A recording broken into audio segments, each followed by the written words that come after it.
Hi guys, welcome to my month 13 post VSG update. How are you? I feel like it's been ages since we talked. How are you? Let me start with my stats. A lot has happened in one little bitty month, and I feel like I need to fill you in here. Last time we talked was my 1 year surgiversary a month ago. Start over. I had vertical sleeve gastrectomy on October 20th, 2016 in Morristown, New Jersey at Morristown Medical Center. My high weight starting weight day of surgery was 265. I'm 5'8". I am 31 years old. Last month, I came to you for my 1 year surgiversary and I weighed 166.8. Today, I weighed in at 172, so that is a gain of 5.2 pounds for the month, but still 93 pounds down since surgery. Okay, how do I feel about that 5 pound gain? Obviously not good, but I feel like I know how to fix it. I feel like I can lose that and more. But if you guys have been following me for a while, you know that I had a lot going on this month. A lot of traveling and 2 weddings, and Thanksgiving is this week. So yeah, it's it's a lot, but I think that once my routine gets back to normal, I'll be able to lose weight. I'm not worried. I'm not worried. So I will talk you through all the wonderful things that that have happened in this past month. So right when we last talked, I left for Phoenix. The wedding that I'm standing in January, the friend of mine, he had like a party in October. So I went to Phoenix for that party. I also got to meet up with Ange from Los Ange Found, and we went hiking together, and it was absolutely amazing. It was so beautiful. And I had been to Arizona before, but never hiking in Arizona. Hiking in New Jersey is very different. So I enjoyed that very much, and it was so great to spend time with Ange. When I came back from that trip, guys, I was 176.2. So that was like a 10-pound gain. Which I think a lot of it was water weight. I don't even know, like that. I was horrified, especially because while I was there, I was only there for 4 days. Okay, so like while I was there, I felt like I mostly ate okay. We did a lot of brunch for some reason, and so a lot of eggs and meat and not really any carby things. I felt like I was doing fine. On 2 occasions, I had dessert. Because breakfast, lunch, dinner over the course of 4 days, right? So 12 meals. For 2 meals, I shared a dessert, but I felt like I did fine, and I came back and I had gained so much weight. I was really kind of saddened by that because it kind of made me think that, well, here's another thing that was weird. While I was in Phoenix, I felt like I was never hungry. In fact, because my friends were hosting us, we went out and did a whole bunch of things. And there was one day we had gone to a museum like all day, and my friend's fiance that he's marrying was like, is anybody else hungry? I feel like we kind of missed lunch. And it was like 3 p.m, and we hadn't eaten anything all day. And I was not hungry, like zero. And I realized that I don't know if it's keto or I don't know if it's my restriction or what, but I'm just like never hungry. And so because of that, it has made head hunger worse. Because I'm never like physically hungry, I feel like I have to eat on a schedule. I feel like I have to have breakfast, lunch, and dinner, or at least my like protein coffee and then lunch and then dinner. And maybe if I were just following my hunger, I would eat less. I mean, certainly I would eat less. And so that has been hard for me to navigate, the fact that I am like 0% ever really hungry. And I guess just like being in social situations, it's not like if you're home, you could just like skip a meal. Like if you're in social situations, you're attending a meal, I guess I could just like go out and not eat, but that would be weird. Anyway, I don't know. It's just, I feel like it's been a long time since I was this actively not hungry. So the fact that I gained 10 pounds, I feel like a lot of it was water weight, but still not 10 pounds of water weight, was really sad because I feel like I kind of ate well for the most part while I was there. And so it made me really kind of fear regain, and I don't think I'm in maintenance. I'm not calling that yet. But it kind of gave me this perspective about like the rest of my life. I'm going to really have to be dieting and watching what I eat for the rest of my life. And for all of these folks who are like, oh, I'm a year out, I don't even think about my weight loss anymore. I don't even think about what I eat. I don't even think about, like, life has moved on. I don't know how you do it. Like, that's awesome, and I'm really kind of jealous because I don't think life will ever move on from weight loss or weight loss surgery for me. I think I'm always going to struggle with this. It's always going to be a battle. It's always going to be at the top of my mind. And I feel like that's very much like an addict mentality or whatever, you know. I have a good friend who's a recovered alcoholic, and she goes to AA meetings now, even like 10, I don't know, 15 years later. And she can tell you, like, to the month, almost probably to the day, how many days sober she's been. and, and that used to seem really like wild to me, and now I really kind of get it, because it's like she's always thinking about it. Even though she's sober now, she's always struggling. And I feel like that's me with weight loss. Even though I feel like I know how to eat well and for the most part I'm fine, it's always a battle. And it's like if I have dessert twice over the course of 4 days, I will gain 10 pounds. And that is terrifying because I've only lost 100. And so if that keeps happening, I could gain the 100 back in no time. You know, like, it's just this, I know that's not really what could happen, but that's how it feels. And it's really kind of scary. So, that was a real come to Jesus moment when I got back from Arizona. So then, I got back into my routine for the little while that I was still in New Jersey, and got back into exercising. Oh, I went to a shadow box class with Susie from Susie VSG. She comments on a lot of folks' YouTubes, but she doesn't have her own channel, but she is on Instagram, and she lives in New Jersey also. So we met up together and went to a class in New York that was really cool. It's like a boxing group exercise class. So it was like real swanky too. I don't usually go to gyms that are that fancy, but there were like assigned punching bags, and the name of the place is called Shadow Box. I'll link it below if you're interested. And basically it's like an aerobics routine of any kind. So there are like certain moves, and then they like tell you those moves in different combinations, and you just like do them over the course of 45 minutes. But there was so like all the punching kind of stuff with the punching bag is upper body, so like in between rounds, as they call them, there was like full body stuff too, so like jumping jacks and push-ups and squats and lunges and stuff like that. So it was a really wonderful full body workout, and it was so great to try new things, and I love group exercise classes in general, so that was really nice. But what's weird is that was kind of the first time I felt self-conscious in a gym. And I've told you guys before that I have like lived in gyms since I was little. My mom used to always work out, and I used to go with her. And like I started teaching aerobics in 2005. I taught aerobics through like 2011 or so. And so like and since then I've always worked out. Like I've always been in gyms. I feel like my whole life, whether I was like super fat or not.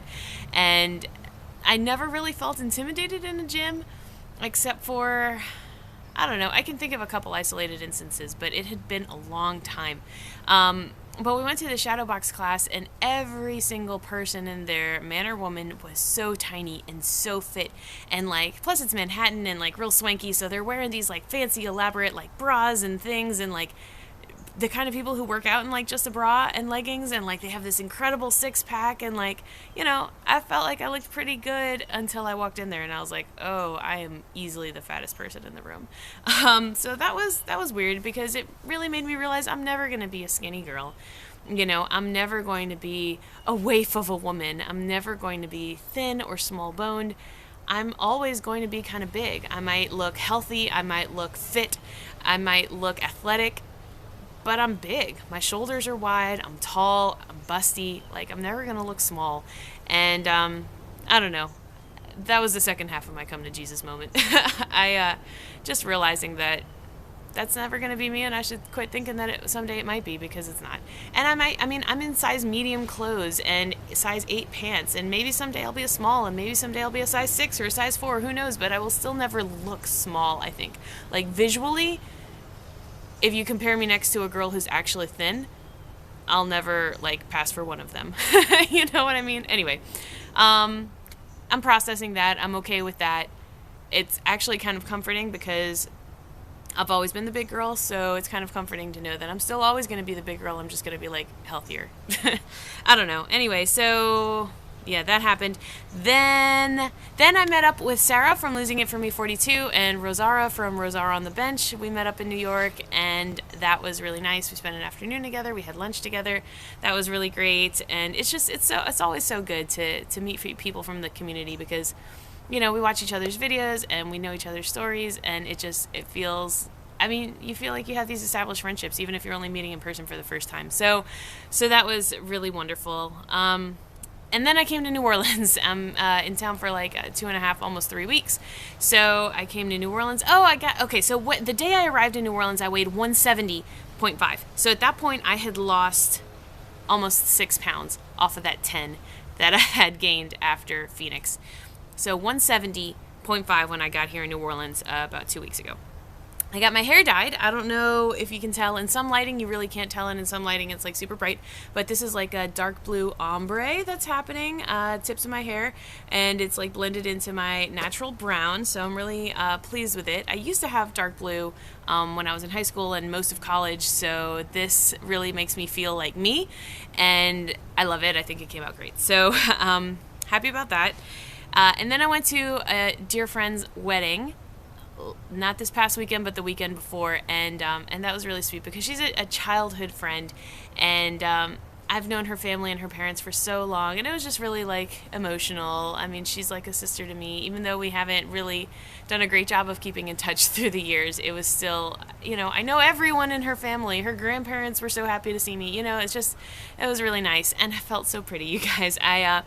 When I went to Pittsburgh to visit Anna a month or two ago, we were doing a little bit of shopping. We popped into an Express, and she had a wedding coming up, and I had this one coming up, and neither of us had dresses for our weddings yet, and we both bought the same dress because it fit us both really well. She bought one that was like black with I think like little blue flowers. I got just the plain black, but it's the same dress, and she wore it to a wedding, and I wore mine to this wedding, and I just felt so pretty, and it was really kind of the first time. Weddings have always been very stressful for me in terms of what to wear, and because I feel like, there's never anything good to wear and everything looks stupid and so forth. So this was the first wedding I attended since weight loss surgery, and I felt really pretty. Plus, these are people who have known me my whole life, so they were all like really happy for me, and like everybody commented on how good I look. So that really it felt really good. Well, I've been in New Orleans. I've been eating really wonderful food, but for the most part, I try to eat very low carb, and I've been posting a lot of my meals on Instagram. So, of course, my Instagram link is always below if you guys want to follow me and kind of see what I'm eating. I try to post as much of it as I can, but I feel like it's really not that hard, right? You stick to meat, you stick to fish, some vegetables here and there, but no rice, no pasta, no breads. And that's kind of it. We did go to my very favorite festival in New Orleans. New Orleans has festivals like all year. There's always something going on, but my very favorite festival is called Po' Boy Festival. And if you're not familiar with a po' boy, it's like, I hate to make this comparison, but it's like a sub or a hoagie in that it's like a long sandwich, but it's on a very specific kind of bread. It's on French bread, and you can't just like use Italian bread or something. It's if it's not French bread, it's not a po' boy. And it's usually like some kind of fish, fried fish or not fried, but some people do like a roast beef po' boy or meatball po' boy, but it's not a meatball sub. It's different. Okay, so anyway, Po' Boy Fest is great. It's like many streets long in Uptown, and all the restaurants that want to participate come and set up booths with like small versions of their favorite po' boys, because normally a po' boy is like 12 inches or 16 inches or like big things, but for this festival they do like 4-inch or 6-inch versions. So my husband and I went, and I think we got like 7 or 8 po' boys and shared them, but I would just eat the insides and he would eat like the rest, and that was great, and it was really nice to feel like I could participate in something that is foodie related and delicious and still not exactly bad for me either. So that was really fun. I've caught up with a lot of friends while I've been here. It's like, when you're in town for such a short amount of time, it's like all my lunch slots and dinner slots are like full. My schedule has been like packed with people to see, but it makes it such a wonderful trip because it's like there's always somebody you're about to go visit and catch up with. So there hasn't been a whole lot of relaxing while I've been home, but it has been a whole lot of catching up with friends and family. So everybody, even if they don't know about my surgery, everybody's commented on how good I look, but nobody's really asked any questions. So it's actually been pretty easy to navigate, and I've just felt really good about that. And then this past weekend, so just yesterday, this all ended, but I stood in a wedding for a friend from high school, and this was my first time standing in a wedding, and it was so exciting. It was a very big production, very big wedding, the kind of wedding that, I don't know, not everybody has this kind of wedding. It's like, so it was at a plantation, beautiful location on the Mississippi River, and I was one of 7 bridesmaids, but the other 6 were all family, and so it was her sisters, the groom's sisters and nieces, and me. And so anyway, we checked in on Friday. There was like a beautiful, elaborate rehearsal dinner, and then on Saturday, all day was like the wedding was at 5, but at 9 in the morning we started hair and makeup, and it's like drinking mimosas all day long. Oh my God, you guys, I cannot drink sugary drinks. Like I just can't. So I was just drinking champagne all day.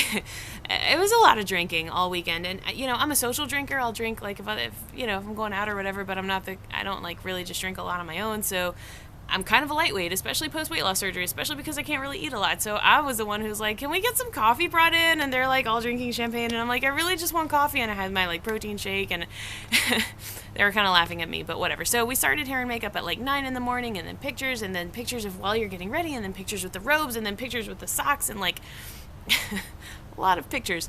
Pictures started at 2. The wedding wasn't until 5. My hair and makeup turned out really, really nice. I was really pleased with it. The wedding was beautiful. It did rain, unfortunately, during the day, and it was supposed to be outdoors, so they had to move the wedding inside to inside one of the grand ballrooms inside of the plantation, which is lovely too, but it was just like a stressful kind of last-minute change of plans. The reception was gorgeous. By the time it came to reception time, I wasn't hungry, and I don't know why. Like, I hadn't really eaten. Oh, they did bring us sandwiches at some point in the middle of the day, just like finger sandwiches, and I just ate the meat out the inside. Which was good because I had been drinking all day. Did I say that? So the reception came around, and I had a little bit of chicken, a little bit of beef, and, there was pasta, there was gumbo, there was bread, there's fruit, there's salads, and, most of I can't eat those things anyway, so I just had some chicken, I just had some beef, and it was fine. And then, the after party, and then the after party, and then 9 in the morning on Sunday, it's, boozy brunch time, so, it was just a long weekend, kind of exhausting, but it was so much fun. The wedding was really beautiful, and I'm really glad I had that experience because I don't really have a lot of friends like that. Like, I don't think I'll be a part of another wedding like that ever again. So, so it was really nice to be a part of that. Since then we've just been catching up with family, and today I had lunch with Tanya and Kirk. Tanya lives here in New Orleans. Kirk was just in town visiting, but we met uptown and had lunch. That was nice. And I'm here through the weekend, and then I'm heading back to New Jersey. So when I left for the wedding, when I arrived in New Orleans, I was 170.5. When I left for the wedding, I was 171, so I had only gained half a pound in the first 2 weeks that I was here. And then when I came back from the wedding, I was 172. So now I'm 172, which is still a 5-pound gain from where I was last month. But what did I say? I guess that's 4 pounds down from 4.5 pounds down from the 10 I had gained post-Phoenix. So anyway, I'm up and down. I'm doing my best. I'm working out when I can. My mom has a treadmill, so I've been running. I am ready to get back to a normal eating routine more than anything. I'm not ready to leave New Orleans. I'm never ready to leave New Orleans, but I'm ready to get back to just a normal eating habit, because right now, like I said, every lunch, every dinner is scheduled for a friend or family member to catch up with and visit. So, it's a little tough. I'm not tracking calories. I can't. It's impossible. I might have even lost my streak on my fitness pal. I haven't checked. I've been trying to log my water anyway. I have been good about my water. And every morning I still have a protein coffee. But other than that, the rest of the day is just whatever. I'm doing my best. And that's the thing. I don't think I'll ever not think about it. Every meal I still think about, what can I eat? What can I not? Am I going to be hungry again in 30 minutes? And if so, how do I plan for that? And I guess this is all because I'm not really in maintenance, and I see a lot of people in the community who are much further out. A lot of people didn't reach their lowest weight till 18 months out or something like that. So I feel like I still have a little bit of time. I know at the beginning I felt like at 12 months I had to be at goal, and I didn't quite get there, right? I was 1.5 pounds away. Now I guess I'm 7 pounds away from goal. But as soon as I get back to New Jersey after this week, I plan to get back to really just normal eating and normal exercising, and I feel confident that the weight will come off. So I guess that's the good thing about weight loss surgery, like I've said so many times, is that it helps you stick to whatever diet you want to stick to, and it's not, in the past when I would have been on a diet and then fallen off the diet, I would feel everything's gone to shit, But now I feel it's okay. I'm okay. I'm kind of maintaining right now. I'm holding steady. I'm doing all right. I'm doing the best I can, but I feel very, very confident that I can lose it again. So that is a big shift post weight loss surgery. So that is where I've been this month. How about you? How are you doing? I feel good. I'm in a really good place, but I don't want to get complacent either. I don't want to be like, oh, well, I'm just not the skinny girl ever, and this is just how I am, and this is just my life, and 172 looks pretty good on me, and, you know, I've lost over 90 pounds, so I should be happy with that. Like, it's hard for me to, like, accept where I am and be happy with my body, but still want more. And I know other people have talked about this too, but it's like finding that balance between, like, I'm never going to be skinny, so just accept that, and I still have weight to lose, so I got to work on it, you know. Finding that balance in between. That's where I am. How are you? I hope everybody's doing well. I'm sorry I rambled on and on. I tried to keep it brief, but I love you guys so much. I am trying to keep up with you guys because I really, really miss you, but it's been a crazy couple of weeks. So I will certainly be binge watching a lot of YouTube as soon as I get back to New Jersey. Mwah! I love you all. Talk to you later. Bye.